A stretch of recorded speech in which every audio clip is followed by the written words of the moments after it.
Alors les cheminots, ils vont répondre quoi à ceux qui veulent casser le code du travail? Les cheminots répondent résistance. À ceux qui veulent détruire nos emplois, les cheminots répondent résistance. À ceux qui veulent casser le code du travail, les cheminots répondent résistance. Ils répondent quoi? Le décret socle, il est dans l'esprit de la loi El Khomri, c'est-à-dire que ces deux phénomènes, ça veut donner les plans de pouvoir au patron, et le patron, il n'a qu'une seule obsession, c'est de presser le citron. Notre revendication à nous, à Sudrail, c'est que toutes les entreprises privées qui travaillent pour le rail soient intégrées en tant que cheminots, chose qui n'est toujours pas faite au jour d'aujourd'hui. Et en plus, on dénonce le fait que la SNCF prend que des entreprises extérieures pour certaines tâches qui devraient être faites par les cheminots, et comme ça, moins d'embauche aux cheminots, moins de statut et plus de précarité. Les pics, c'est-à-dire ce qu'on appelle couramment la SNCF, c'est juste une petite partie de la SNCF. Cette partie-là, elle est divisée en trois. Une partie qui est vouée à disparaître dans les années à venir, comme en Belgique. Une partie qui est les aiguilleurs, qui va sans doute rester publique. Et une autre moitié qui est les agents de conduite et les agents dans les gares, qui, elle, est vouée à être privatisée lentement. C'est-à-dire qu'avant, quand je suis rentré, on était capable de tenir une gare tout seul. C'est-à-dire qu'on pouvait ouvrir la gare, vendre les billets, s'occuper des trains de fret. Et aujourd'hui, on me demande de tourner des leviers pour diriger des trains, uniquement. C'est-à-dire que je fais plus que 20% du métier que j'ai appris quand je suis rentré. Et leur but, ça a été de diviser notre métier afin de pouvoir le redonner à d'autres agents, beaucoup moins polyvalents, payer moins cher et en plus pour pouvoir faciliter la privatisation par derrière.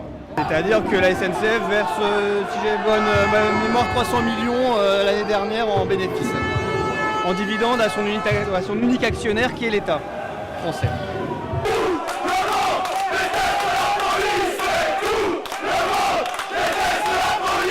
Le projet de loi Urvoas qui réforme le code de procédure pénale. Concrètement, il prévoit les assignations à résidence sans autorisation du juge.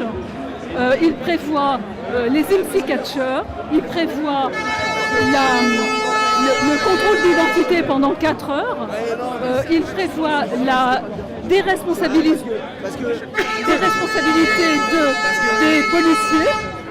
Et il faut vraiment insister sur la dangerosité de ce projet, qui est l'état d'urgence dans la loi, l'état d'urgence permanent en dehors de l'état d'urgence.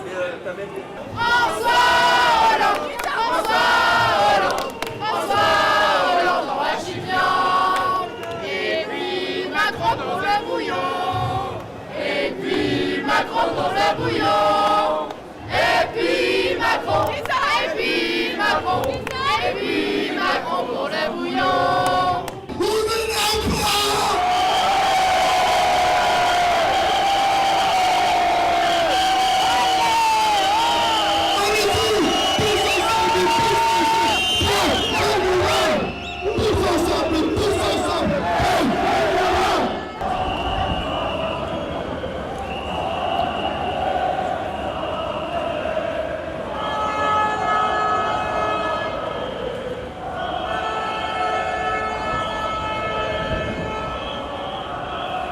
Comme l'a dit mon camarade Souleymane, je vous propose tous ensemble de rentrer à Paris-Saint-Lazare. Et puis une fois qu'on est à Paris-Saint-Lazare, on verra ce qui se passera.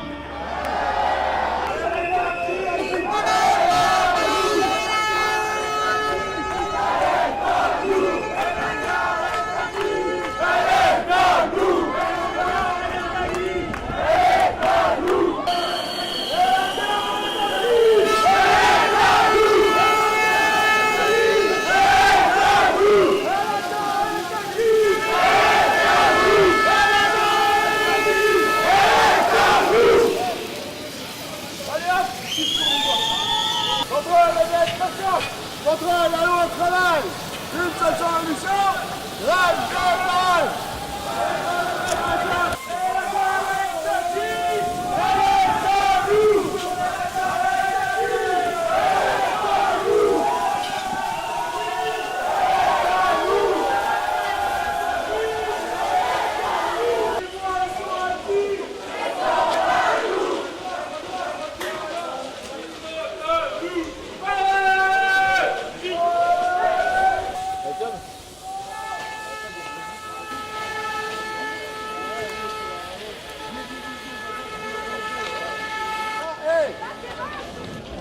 Sors tout de suite de là, espèce de branleur, va.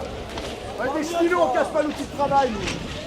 Oh, oh, oh, oh. Maman, elle va très bien, elle a pas besoin de toi. Vas-y. Ouais, c'est ça. C'est toute une logique néolibérale qu'on est en train d'essayer de combattre, c'est ce qu'on appelle la loi El Khomri et son monde, et c'est pour ça qu'on est là, nous, en tant qu'étudiants, pour soutenir les actions des camarades salariés qui essaient de bloquer les voies pour empêcher tout le monde de passer. Et alors il y en a qui sont en grève, il y en a qui ne peuvent pas se mettre en grève parce qu'ils sont intérimaires, parce qu'ils sont en CDD ou comme ça, et le fait de bloquer, ça leur permet aussi de faire une petite pause, d'arrêter de travailler pendant un moment, et de pouvoir discuter entre eux des actions à venir. Sur les voies. Camarades, camarades. Il y a le CRS là. Il y a le CRS là, juste là. Avancez vite, enculé. Ils arrivent. Avancez, il y a le CRS qui arrive. En fait, il aurait fallu bloquer là-haut. Ok. Allez, on prend à gauche.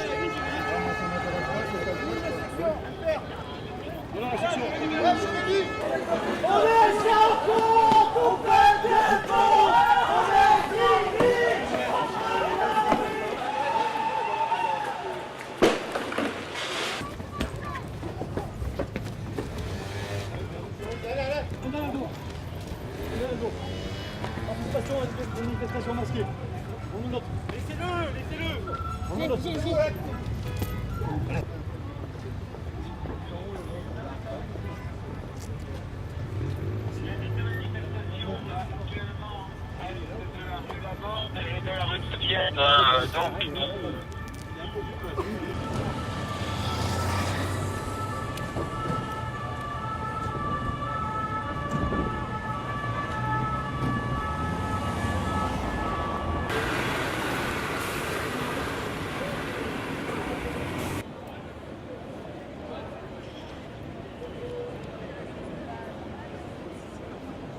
Nous, on est pour qu'il y ait la même réglementation pour tout le monde. Ok. Et une fois qu'il y a la même réglementation pour tout le monde, nous, on veut que la réglementation s'applique à la SNCF. Une seconde, s'il vous plaît.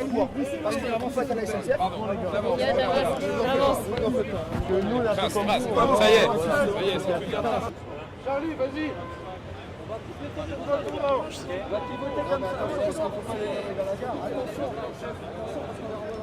Un peu à droite, là. À droite, les gars, ça sert à rien. Demain, il y a l'AG à 10h.